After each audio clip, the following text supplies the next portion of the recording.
Strategi bangsa Indonesia menghadapi penjajahan Jepang. Pendahuluan.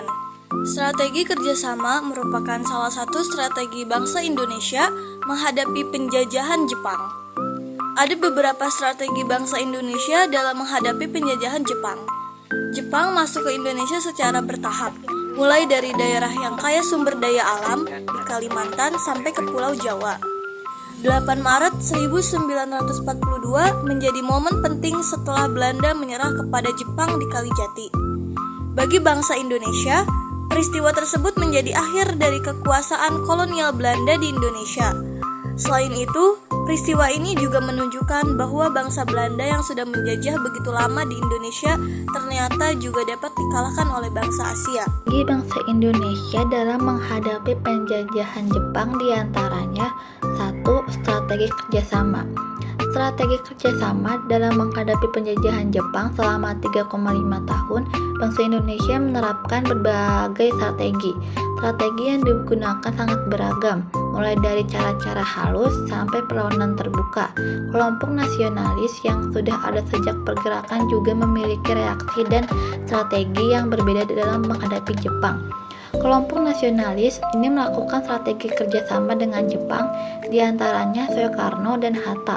Pada penjajahan Jepang, Soekarno, Hatta, dan beberapa tokoh nasionalis lain berjuang melalui jalur kerjasama dengan Jepang.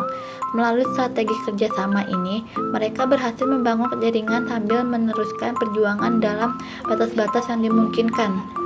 Selain itu, kelompok Islam juga dirangkul oleh Jepang untuk bekerja sama karena pentingnya unsur Islam sebagai kekuatan penting dalam masyarakat Indonesia.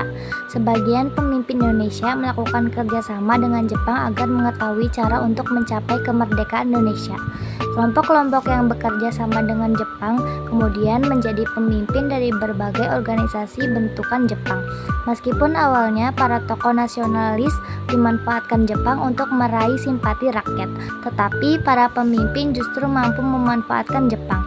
Organisasi-organisasi bentukan Jepang dimanfaatkan untuk kepentingan bangsa Indonesia dalam mempersiapkan kemerdekaan Indonesia.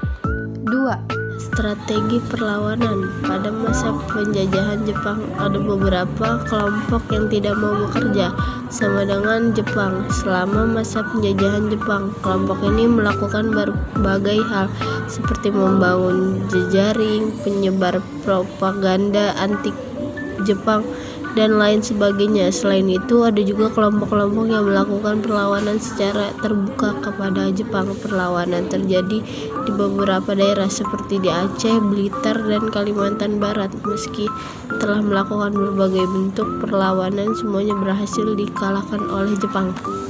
3. Pembentukan BPUPKI. Dalam perkembangannya, Jepang semakin terdesak dengan adanya Perang Asia Timur Raya. Di tengah situasi semacam itu, pihak Jepang semakin memerlukan dukungan dari bangsa Indonesia.